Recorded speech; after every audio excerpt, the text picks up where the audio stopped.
5 आसान सी सवाल जो हर किसी को किसी भी कंपनी की स्टॉक खरीदने से पहले पूछना चाहिए। Question number 1, buy a company you know. इसका मतलब ये है कि कोई भी कंपनी खरीदने से पहले सबसे पहले, अगर आप पहले से स्टॉक मार्केट में नहीं है, अगर आप स्टॉक खरीदना बेचना ये सब नहीं करते, अगर स्टॉक मार्केट के बारे में आपको कुछ भी मालूम नहीं है, तो आप सबसे पहले वो सब कंपनियां ही ढूंढिए जो भी कंपनियां आप अपने आसपास देखते हैं, जिसको भी आपको लगता है कि हाँ ये कंपनी बहुत दिनों से चल रहा है। जैसे कि आप अपने आसपास जो भी कंपनियां देखते हैं, जैसे जो भी आप यूज़ करते हैं, जैसे कि बाटा का जूता हो गया, जैसे कि आपका कोलगेट हो गया, जैसे कि आपका कोई भी मान लीजिए तेल का ब्रांड है, आप जो फ़ोन यूज़ करते हो उस फ़ोन का कंपनी हो गया, वो सिम यूज़ करते हो वो सिम का कंपनी हो गया। अब जो कुछ भी करते हैं, किसी भी चीज़ में सबसे पहले ज़रूरी है कि आप वही स्टॉक चुनें जो भी आप रेगुलरली देखते हैं या फिर यूज़ करते हैं, या फिर आप जानते हैं कि हाँ ये कंपनी बहुत सालों से चल रहा है और टाइम के साथ साथ ये इनोवेटिवली खुद को ग्रो भी कर रहा है। कोई आके आपको कह दिया कि आप ये स्टॉक अच्छा काम कर रहा है, आप ये स्टॉक खरीद लीजिए, आप वो स्टॉक अच्छा काम कर रहा है वो स्टॉक खरीद लीजिए। किसी के भी बातों में आके कुछ भी करने से पहले खुद से ये सवाल ज़रूर करें कि क्या वो कंपनी जिसमें वो बंदा इन्वेस्ट करने के लिए बोल रहा है, क्या उस कंपनी के बारे में कुछ भी जानता हूँ। हाँ ये पता है, सबको ये पता लगता है कि हाँ स्टॉक मार्केट के बारे में हम कुछ नहीं जानते, कुछ जान भी नहीं सकते। ऐसा है नहीं, ऐसा बिल्कुल भी नहीं। अगर आप स्टॉक मार्केट के बारे में कुछ भी नहीं जानते, सबसे पहले ये करिए जो आप जानते हैं उन्हीं में इन्वेस्ट करिए, उनमें मत करिए जिसको आप जानते ही नहीं, चाहे भले वो कितने भी 1000 गुना 2000 गुना ये रिटर्न क्यों ना दें, पर आप उन सभी में इन्वेस्ट मत करिए। सबसे पहले आप उन सब कंपनियों को ढूंढिए जो भी बड़ा बड़ा कंपनी आप रेगुलरली यूज़ करने के लिए आप जाते हैं, खरीदते हैं, कुछ भी करते हैं।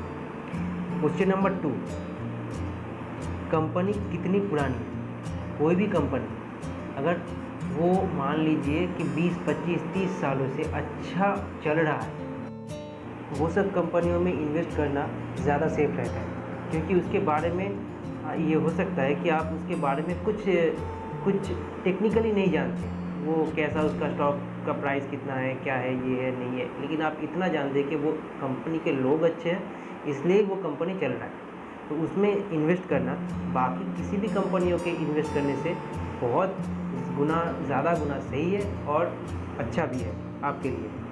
तीसरी बात आ जाती है कि कंपनी कितनी इनोवेशन करती है। मान लीजिए कि कंपनी तो पुरानी है लेकिन इनोवेटिव नहीं है। जैसे हम जानते हैं कि कोटैक जो कंपनी है जो कैमरा का रील बनाता था, वो बहुत पुरानी कंपनी है, लेकिन उन्होंने क्या किया, वो डिजिटल मार्केट के साथ कैमरा को डिजिटली नहीं ले आया, वो क्या किया, अपना पुराना वाला वो रील लगाना वाला कैमरा ही यूज़ करता रहा। तो इससे क्या हुआ कि कुछ दिनों बाद, कुछ सालों बाद, जब टाइम उसके पास से बहुत कुछ ज़्यादा मांग रहा था तब वो दे नहीं पाया, तो क्या हुआ, टाइम के साथ साथ वो विलुप्त हो गया, वो हट गया।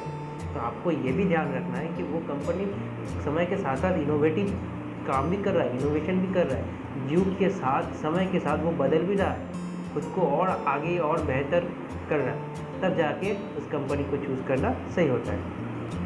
ये 3 पॉइंट देखने के बाद चौथा जो काम होता है वो थोड़ा सा टेक्निकल, थोड़ा सा, ज़्यादा नहीं, थोड़ा सा टेक्निकल ये है कि वो कंपनी के पास कितना उधारी है, जिसको फिनेंशियल के भाषा में, स्टॉक के भाषा में डेट कहा जाता है, DEBT, डेट। इस डेट कितना है कंपनी के ऊपर। अगर कंपनी के ऊपर डेट ज़्यादा है, मतलब लोन ज़्यादा है, तो ये कुछ हद तक उस कंपनी को छोड़ देना ज़्यादा सही होता है बिगिनर लेवल में।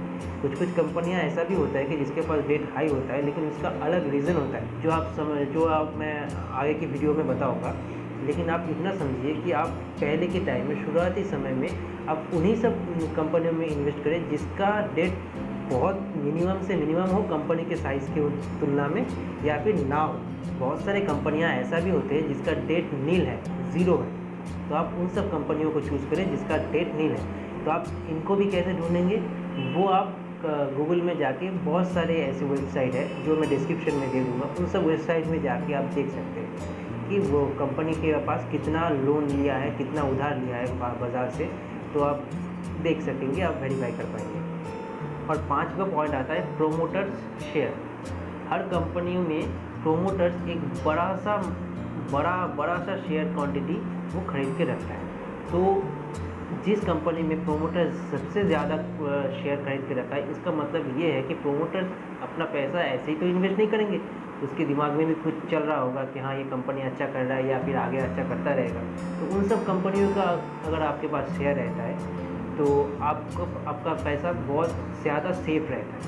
फाइनली हम देखते हैं कि आपका 5 जो पॉइंट मैं आज डिस्कस किया वो ये है कि उसी कंपनी को आप चूज़ करें जो कंपनी को आप जानते हैं, जिसका माल आप यूज़ करते हैं, या फिर आप जानते हैं कि हाँ ये कंपनी बहुत दिनों से चल रहा है। एक कंपनी है जो अभी अभी नया उठा है और कोई आके आपको बोल रहा है कि हाँ इसमें इन्वेस्ट करो, आप कुछ जाने ना जाने उसमें इन्वेस्ट करें, उससे ज़्यादा सेफ है कि आप उन कंपनियों में इन्वेस्ट करें जिसके बारे में आप जानते हो।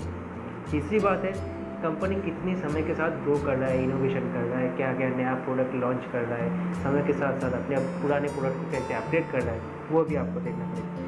तीसरी कंपनी कम से कम उधारी मार्केट से लेता हो या फिर उधारी ना लेता हो।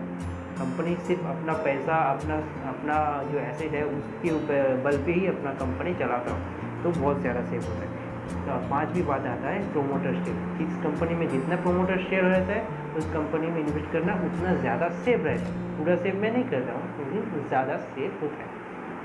तो आज के लिए बस इतना ही, और नेक्स्ट वीडियो में कुछ ही दिनों में अपलोड करूँगा।